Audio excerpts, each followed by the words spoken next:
All right, in this one we're going to go over how to get transaction multiples, which are multiples that look at the price that was paid over revenue, EBITDA, and any other multiples that are available. So there's two ways to get here. We're going to go screening transactions. This is going to bring up a similar to interface to what we used for the company transactions, or the company multiples. So we can go here to industry and actually do the same pharmaceuticals that we did in the company screening. So go down to pharmaceuticals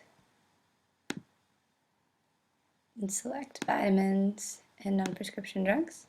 We can add the criteria and we can see that it brings up about 2,000 deals, which is basically a few too many to analyze.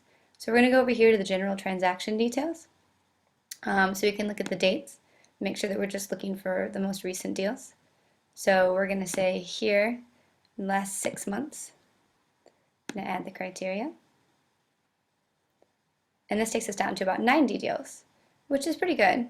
If we wanted to narrow it even further, we could look at the total transaction value.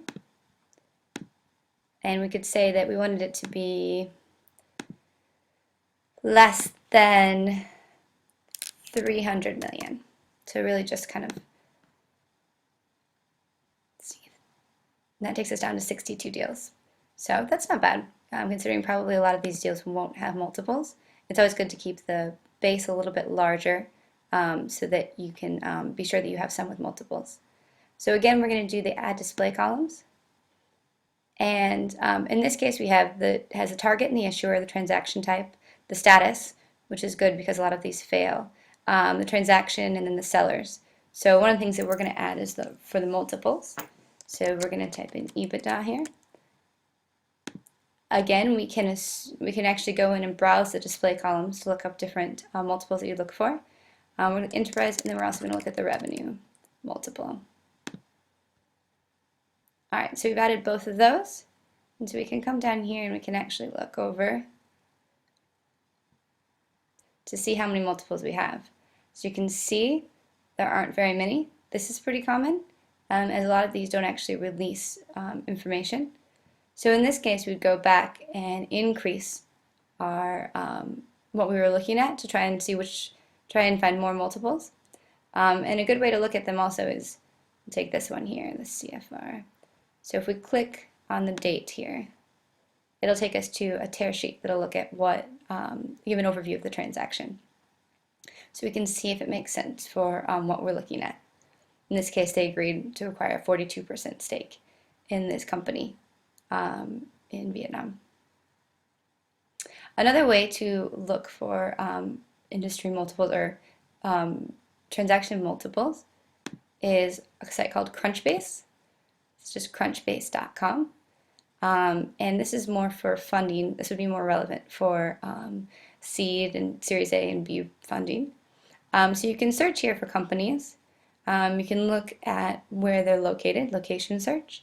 You can look at, they have them dashboard here, they have the newly funded and the biggest rounds. Or you can do the advanced search here. And here it gives you a category. So you can, in this case, we'd be looking for anything in health. So we could either do health. Oh, we don't have health here. So we'll do biotech. Close enough. So we can search in the biotech area. Oh, and that's not supposed to happen. Ideally, if you'd search it, it would just come up with a list of companies. So we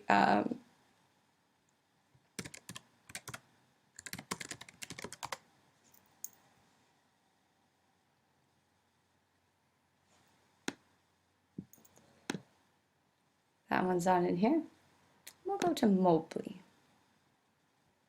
So you can see here it has different milestones, videos from the company, screenshots, there's articles that have been written, and then people that have worked there. So it really gives you a good overview of what type of money that they've received recently. So that is how to look up multiples for deals.